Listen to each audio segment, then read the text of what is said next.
dad as a coach. Yeah, sure. Cause the truth comes out more than I wanna. Oh, I don't miss those days. but, I don't miss those days, yeah. Where you get home from practice and your daughter would be so pissed because she wouldn't speak to you. Okay, guys, I'm gonna hit you with the economic development update. I'm not here for RAGBRAI yet. I'm back in like an hour and a half. I gotta go unload the truck before I come back. Okay. So let's just get you a quick economic development update. The Iowa Juvenile Home, we are very close. Like, we can see light at the end of the tunnel and it's no longer an oncoming train. We're down to a few invoices on the city side of this. The city is super close on the water and sewer. Kendall's actually pushing to try to get the street in even before July's RAGBRAI event. Yeah, which would be great, because then we can use that street and that cul-de-sac to park RVs. We have a massive RV issue when it comes to RAGBRAI, but we'll jump to that. So now, what I'm gonna try to help the school do is watch their invoices. The school has got to spend a certain amount of money that are eligible expenses in order for us to do the drawdown on the other half of the grant. Cause that grant for the juvenile home, it was a state vacant facility grant, which meant it had to be a state facility that had been sitting vacant forever. We got $1.5 million, $750,000 on the demolition side and $750,000 on the renovation side. So in this case, because we're not renovating it, the school is, they're actually the sub-recipient of the money. So the school will get it as it passes through from the city. But we're hoping to only do one drawdown. I would like to not turn that into 5 or 8 months of paperwork. I'd like to have it just be one drawdown. So in the next couple of weeks, I'll know how close the school's getting, and I'm waiting for the state to tell me our architect's fees an eligible expense. Because if they are, that's a game changer. That gets us a lot closer. So as soon as we can get that last drawdown for the city, we can close that side of the contract out, and then we can, as soon as the school spends their money, we can close that piece out, and the juvenile home will be off our plates, finally. Yeah, finally. That close. That close, Awesome. that close. I think honestly by September at the latest we'll be 100% done. And my goal is to be done by the end of July. So when RAGBRAI ends, I'd like to know the juvenile home's done. So I sort of owe Kendall Jordan that at this point. And I've promised not to take on anything new that is that hard. The business recovery grant, that is absolutely going remarkably.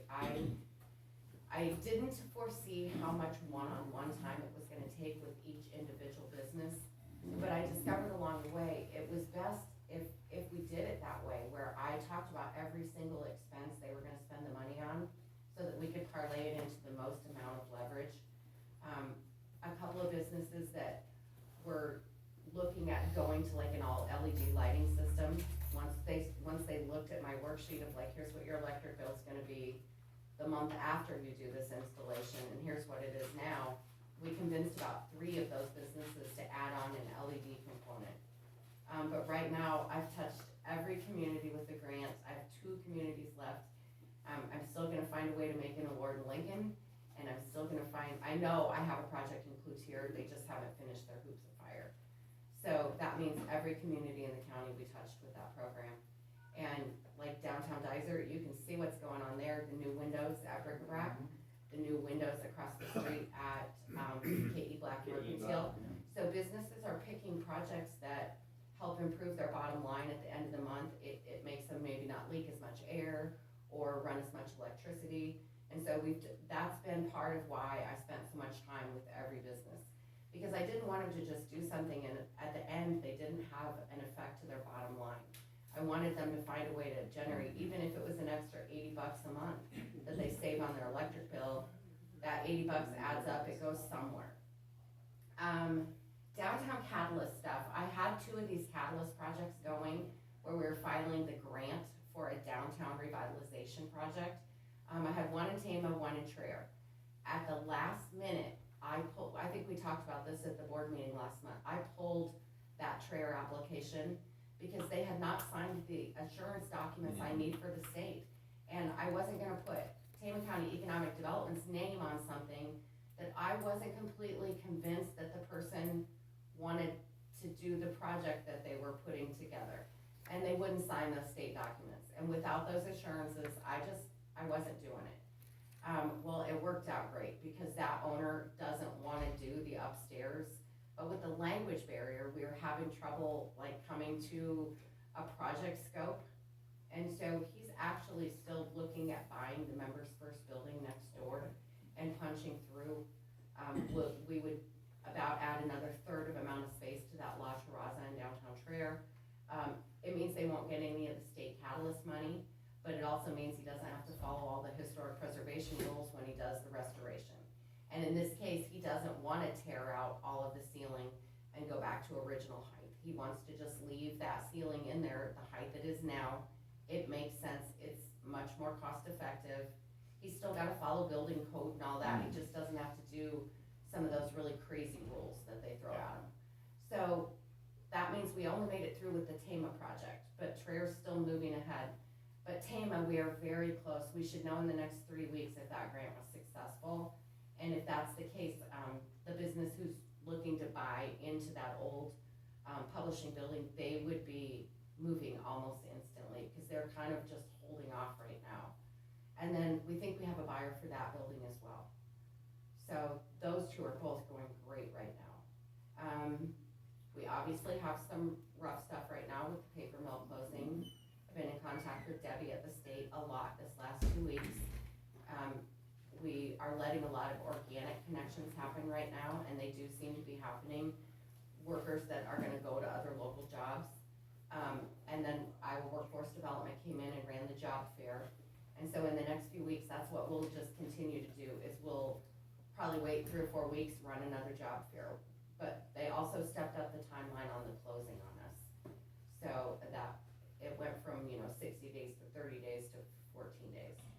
So we do have a meeting with those folks later this week to find out how the transition's gonna happen. And then we did meet with the DNR last week. Do I have the press in the room so I don't say this out loud? We went to the lake, and we call it Cherry Lake locally. We should call it. We do have a bit of a microcosm there.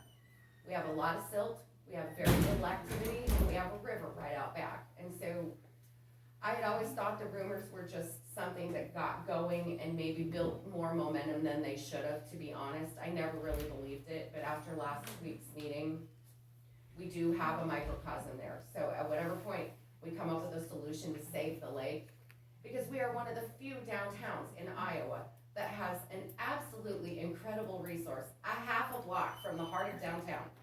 I mean, you give me 4 other towns in Iowa that have that pretty of a lake, even silted in. And so we gotta find a solution for that lake. That needs to be a recreational resource. But to be honest, I left that meeting last week thinking recreation and that many snakes don't really fit that well together. We could hire a snake So, catcher. honestly, the DNR was gonna go on the lake. I even brought my kayak to work last week. I was all excited. I refused. After about the 70th snake, I was like, I'm done. At the point where they all went over my feet, like, oh yeah. So I called Joanne and said, I'll do anything for this job, but not snakes. So it's gonna be a challenge. But if we're gonna save the lake, we're probably gonna dredge anyway. We can solve these challenges. So now it's just a solution for the paper mill. I mean, there's a lot of local ideas. I've got a couple of ideas, but they don't create the jobs I want. And the cost is probably prohibitive because it's not something that's gonna be a big money maker. Do we tap the lake? Do we try to add camping? How much do we spend on a recreational resource? And at the bottom line of it, economic development is still my core. Recreation, tourism, all that, yeah, it's great for us. But at the core of this, we have a railhead, we have a facility with its own water tower. I am not gonna ignore the industrial possibilities for that building. They're tearing it down, aren't they? Well, that's not decided yet completely. We have a meeting this Wednesday to find out what can you leave us behind. I mean, don't just leave us a bare site. If they wanna make sure that another paper mill doesn't ever operate there, I understand that. I mean, as a business, that's good business. But don't leave us without some kind of resource, it's our hope. So yeah, this week we meet with them. So I'll be back to talk RAGBRAI. but because we're just gonna do the ordinance at the RAGBRAI point, just know, like, the visitor number is going up and up and up. Registration finally closed a week ago, but they're still selling day passes right up until the day before they come to your town even. And so, I mean, we're looking at, in the neighborhood of around 27,000 people spending the night. They've upped the RV requirements for us. We're still out hustling land. I still landed another 80 spots for RVs just last Thursday, and we're not there yet. We're still short. How many RVs? They're gonna cut the number off of 595. 595. When we filed the proposal last fall, we thought 200, 225 was probably max. And that's all the RVs with a pass. They're not tricking us. There's gonna be another 100 that show up that don't have a pass, that we're gonna need to be able, like Meskwaki, Pilgrim Heights, Outback, all the RV park south of Tama, all those places that wanna charge for a campground site. If you show up without your pass, that's where we're gonna send you to, so that all those places do well as well that day. But yeah, Are the buses considered RVs? they Do they have probably park? need that RV pass, yeah. And some of those RVs will be mixed into the campgrounds with their teams, but some of these people, that's their RV, they do not camp for this or any of that. But right now, about 200 tents per acre is how they ask us to lay it out. And I have a really big yard, it takes my husband hours to mow, and they're saying we could get 600 tents in our yard. So, I mean, the numbers are just kind of astronomical, absolutely astronomical. But like I talked to our local businesses, both local Mexican restaurants, they're shooting to have a $40,000 day. The lady at the local Subway, she's sure she can have a $35,000 day. She's already bringing in a reefer truck, a bake truck, closing the day before, prepping. So it should be a lot of fun. The RAGBRAI riders are a lot of fun. The local team is incredibly organized, and we're hoping with an enormous overkill of signage that helps keep all this running pretty smoothly. And the public safety team is on it. They are literally scoring A+ with RAGBRAI right now. So the National Weather Service is moving in and camping at the fire station for the week before the event and monitoring the weather. We've thought of everything we can think of to make sure this goes as smoothly as possible. And it's smoothly as possible means organized chaos with 27,000 people showing Signage up. will help that too. I mean, Exactly. That's organized. Exactly. Yeah. But we have businesses coming in from all, we have a number of restaurants. I'm probably gonna be on the list of a few communities where the restaurants are closed that night. If you live in Dizer, you might not be able to find food that night. Go to Toledo. Because those restaurants are gonna close and come down and take a vendor spot in the park, Yeah. because they know they can have a $20,000-$25,000 night. One of our Dizer grocery store, he's catering for one of our largest teams. He's catering for 1,300 people that day. Yeah, Bobby. and so I love that even though it's happening in Tama, Toledo, there's gonna be a big ol' influx in Gladbrook and Traer and Dizer and Cloutier, and they're not my only elephant in the circus. We're coming through Montour first, so I'm helping them prep, and then Chelsea the next morning, so I'm helping them prep for the next morning. I think the local South Tama School District, if at the end of the day they haven't made $35,000, I'll be shocked. Absolutely shocked. They're doing all the public transportation for us, 10 buses for 12 hours that day on 3 separate routes. Even the local people and anyone that comes into town and parks in the paid parking lot, the public bus will pick them up and take them anywhere they want in Tama or Toledo, about 14, 16 stops. So all free public transportation, just free will donation, it all goes to the school. And then the school's handling all the showers that day. We're trying to help 15,000 people find a shower, so. Cherry Lake. It's a quick bath. In and out. We also have the Iowa River. That's true. So That's flowing water. it's really been a lot to wrap our brains around. I mean, anyone that sees my truck parked out on the street right now realizes what's happening. I'm spending all of my downtime, even beyond my however many hours a week I finally knock it off at, spray painting, cleaning things, prepping things we need to pull all this off. It's astronomical what it's gonna take to pull this off. So we do have a couple other counties, I want you guys to think about this. We have a couple other counties where the ride passes through the community and it's the county seat, just like we are. And it is gonna be impossible. A lot of businesses are closing that day. You're not gonna get close to town. County employees are gonna absolutely struggle to make it to their desk that day. And these couple other counties, they're gonna actually close the county offices those days. And then they would require county employees, either you take a vacation day, or if you volunteer your 7.5 hours for the day, and Joanne's the monitor for the volunteers, so I guarantee you Joanne will monitor that. But I'd like you guys to consider a similar program, like close county offices for the day and encourage the county employees to volunteer. Because the volunteer list is like 460, we call them opportunities. Yeah, right now, we're guessing we need close to 500 volunteers to pull this off. So please consider that, and I'm back for that ordinance in the next couple weeks, so we can try to work that out. The vestibule, we always do something at Christmas. Would it be all right if I did a display in the vestibule with our website asking people to volunteer? Would that be all right? Okay, we're gonna put one at both city halls, and I got to thinking we'll do one with you. So we'll probably just use like a campground sign or something, some of the funky props, and we'll get a display up by the end of the week then. Yeah. Okay, that's kind of where I'm at, since I saw you guys like 6 weeks ago. God, I love this. It'll be fun, it'll be like a wedding, and it's come plan, boom. See, and you know what's funny is Abigail's wedding was last summer, and I came home from the wedding, and we took a trailer to Wisconsin for her wedding. Got back, I took Monday off work, I called Joanne that Tuesday morning and said, hey, I am phoning it in today, I am not doing anything unless it's on fire. She's like, okay, I'll see you tomorrow. Hung up the phone. 45 minutes later, I called her, I'm like, Joanne, it's on fire. And that's when RAGBRAI called me. It was like 2 days after the wedding. My thinking is even the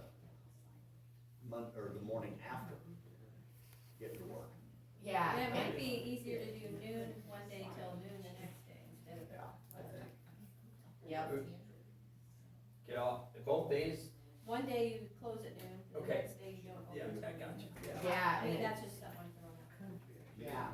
There shouldn't be Because- too much traffic before noon, I wouldn't think. The only problem will be is in the course of those 2 days prior to the event, we will be closing an enormous amount of streets.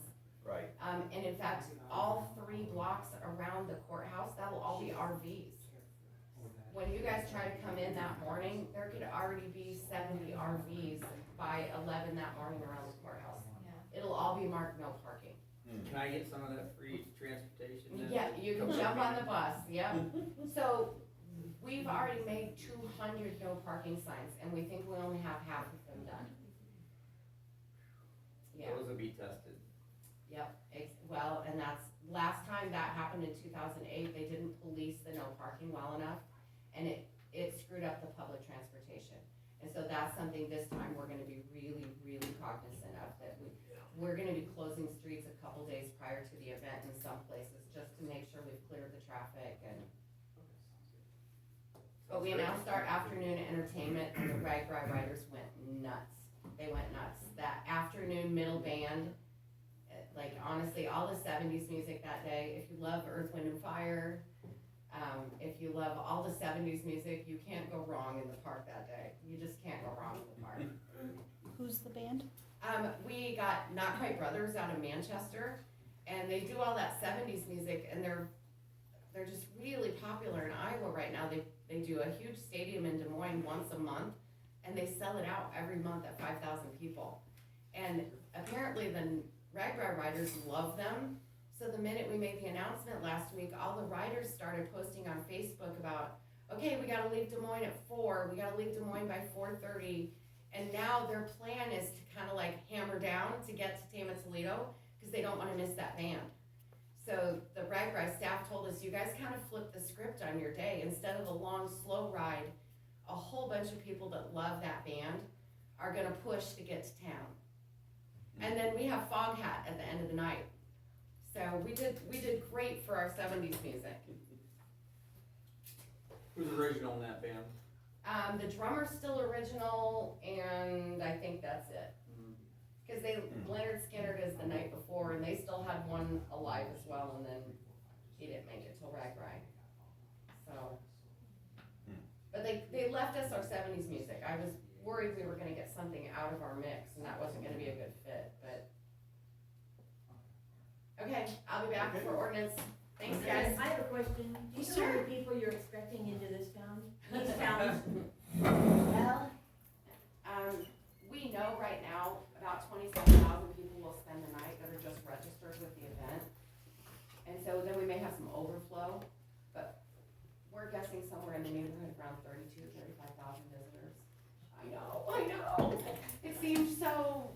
It seemed complicated last fall, but then it's just kind of ballooned. It's the 50th anniversary this summer. So that's a big reason why. And RAGBRAI didn't cut off the registration, they just kept taking it. So with open borders north and south, what are you guys doing for security in case we get a bunch of drug and dope and drunk Well, addicts into these two towns for 3 days? 27th, 8th, and 26th, 7th, and 8th. Well, in this case, the riders are only here from about noon on Thursday until 4, 5, 6 the next morning. They're only here one day, and not even the whole day. We have public safety, so we'll have an extra 30 police officers arriving in town. We'll be setting up 4 separate medical tents. The National Weather Service will be here to monitor the weather. So for public safety reasons, if we had a storm blow in. Yeah, I don't know if you know Kendall Jordan, he's our public works director here in Toledo. He's in charge of public safety. And so all of that's already in place, and the event's not for another 2 months. So maybe you could tell Kendall that it will only take one skirmish to blow everything up, because